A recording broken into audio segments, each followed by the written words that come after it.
En Belgique, la plupart des fournisseurs d'énergie proposent à leurs clients de l'énergie verte. C'est de l'énergie produite grâce au vent ou au soleil. À l'heure où un risque de blackout plane à nouveau dès cet automne sur notre pays, une enquête de Greenpeace publiée aujourd'hui démontre que ces fournisseurs vendent en réalité plus d'énergie verte qu'ils en ont en stock. Et qu'à l'inverse, l'énergie dite sale, celle produite notamment grâce au nucléaire ou aux fossiles, disparaît par un tour de passe-passe tout à fait légal. En tant que consommateur, on est alors en droit de se demander si on encourage vraiment le développement du renouvelable en souscrivant des contrats d'énergie verte. Eric Willem et Loïc Verheyen vous aident à distinguer le vrai vert du faux. Pour commencer cette enquête, on a voulu savoir si vous étiez sensible à l'aspect écologique lorsque vous choisissez votre fournisseur d'énergie. On vous a donc demandé de choisir entre le fournisseur X et le fournisseur Y. Le fournisseur X. Je prends celui-là. Le X d'office. Le X. Pourquoi ? Parce qu'il fournit moins de nucléaire et il utilise moins de charbon et de pétrole. Mais qui sont donc ces deux fournisseurs ? Tadam ! C'est pas possible. C'est la même chose. Je comprends pas là. Eh bien alors accrochez-vous car on va tout vous expliquer. Ce dessin reprend les données du dernier baromètre de Greenpeace sur les énergies vertes. Il montre ce que les fournisseurs achètent ou produisent et ce qu'ils vendent réellement à leurs clients. Et on constate que beaucoup arrivent à transformer de l'énergie grise en énergie verte. Et donc en gros, ils transforment.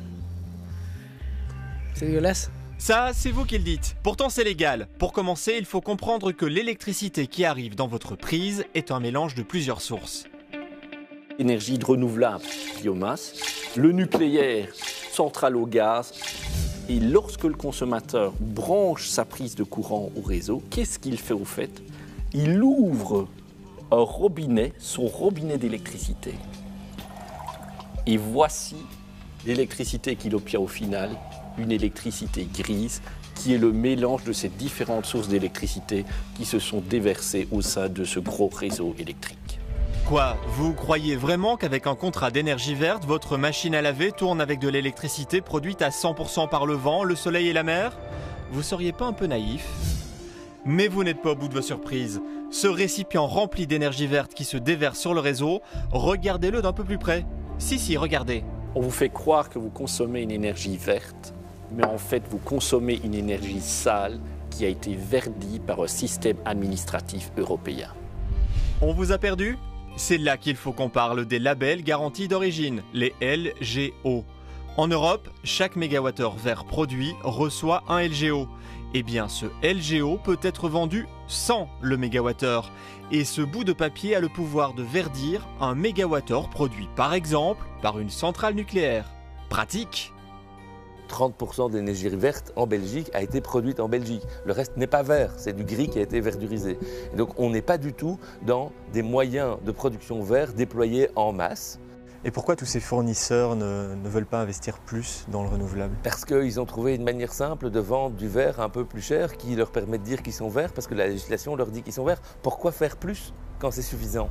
Pourtant, ce système mis en place par l'Europe était plein de bonnes intentions.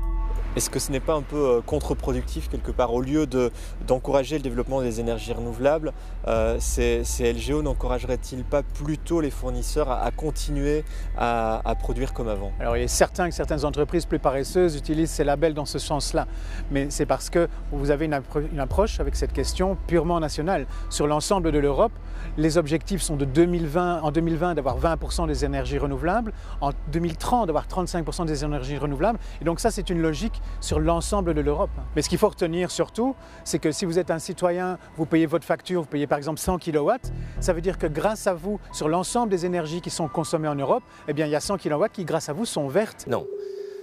On a 100 kWh qui deviennent verts grâce à moi à partir du moment où on souscrit un contrat avec une compagnie qui s'engage à produire, à investir dans des moyens de production renouvelables équivalents à notre consommation. Aujourd'hui, il y a très peu de fournisseurs qui offrent cette possibilité-là sur le marché en Belgique. Et un fournisseur qui s'engage à produire vert et local, on en a trouvé un. Mais produit-il vraiment toute l'électricité qu'il fournit à ses clients ? Alors aujourd'hui, pas encore. Notre base de clients a très fort augmenté.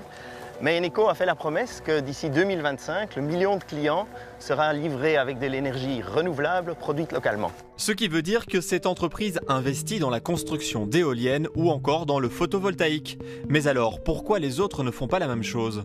Historiquement, ce sont des fournisseurs qui ont investi énormément dans des capacités traditionnelles. Ce sont des investissements lourds qu'il faut amortir sur de très longues périodes. Et ces investissements sont encore en cours d'amortissement. Ah, c'est donc ça. Quand vous avez investi des millions dans des moyens de production traditionnels, vous n'avez pas forcément envie de faire table rase et de repartir sur du renouvelable. Donc les LGO sont une opportunité pour les fournisseurs historiques.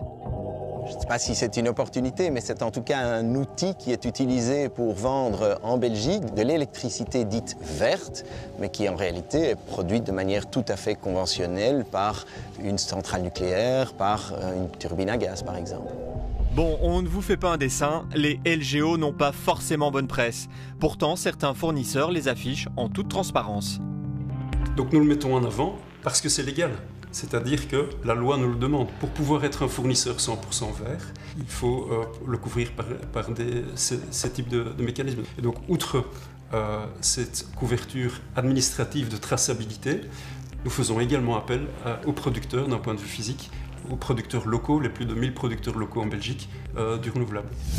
Sauf que des producteurs d'électricité verte, il n'y en a pas assez pour tout le monde en Belgique. En réalité, on produit 18% d'électricité verte, mais on en consomme 27%. C'est ballot.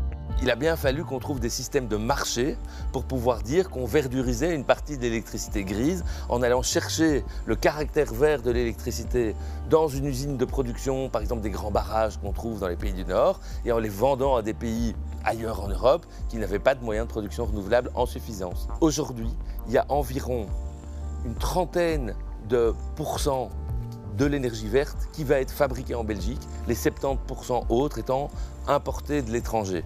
Et c'est qui les champions de l'énergie verte en Europe? Ce sont les pays scandinaves. 37% de l'énergie verte distribuée en Belgique vient de chez eux. Et comment croyez-vous qu'ils nous envoient leur énergie? Par avion cargo? Par satellite? Rien de tout ça. La plupart du temps, on ne fait qu'acheter les LGO, les fameux labels garantis d'origine qui verdissent l'énergie que vous payez dans vos contrats d'énergie verte. Nous, chez Reporter, on a pourtant envie de consommer de l'électricité verte, enfin de la vraie, et ainsi d'encourager le développement des éoliennes ou encore des panneaux photovoltaïques. Du coup, on a demandé conseil au service clientèle de plusieurs fournisseurs. C'est de l'électricité qui vient d'où en fait? C'est des éoliennes, comment ça se passe? Alors c'est produit à partir d'éoliennes et alors à partir de produits aussi, des produits recyclés. Ah, c'est ce qu'ils appellent c'est la biomasse, c'est ça? C'est ça, voilà. Et c'est fait en Belgique? C'est fait en Belgique, oui, dans ce cas-ci, oui. Tout en Belgique, oui. Nous, en fait, voilà, on fait vraiment avec les producteurs locaux. D'accord. Donc c'est proche de chez nous. Ah bon, proche de chez nous, vraiment? Aujourd'hui, il y a environ une trentaine de pourcents de l'énergie verte qui va être fabriquée en Belgique, les 70% autres étant importés de l'étranger. Comment est-ce que vous garantissez qu'il n'y a pas de nucléaire dans ce que je vais acheter chez vous? Ici, c'est eux qui nous le garantissent avec justement les certificats qu'on leur achète. Hein. Garantie d'origine, ça vous dit quelque chose? Alors là, si vous voulez, je peux me renseigner auprès de ma collègue, mais moi, ça me dit rien du tout comme ça non plus. Ok. C'est vrai que ça, on serait bien que ce soit un peu plus au courant aussi. Bah c'est pour ça qu'on est là, madame.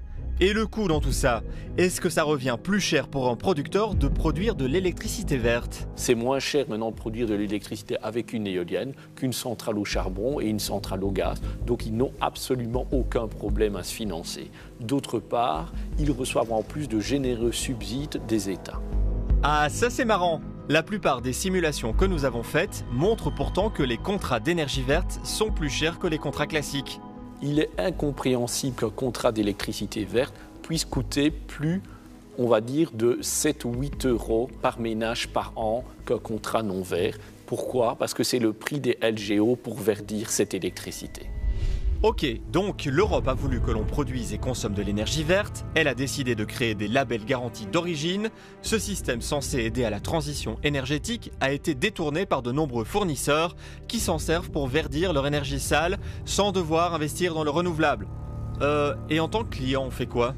il y a une règle qui est assez simple. Si tu veux, il y a une association qui avait expliqué que si tu veux éviter la surpêche, mange des petits poissons. Eh ben, c'est la même chose. Si tu veux être sûr que ce soit vert, va voir ce que font les petits fournisseurs.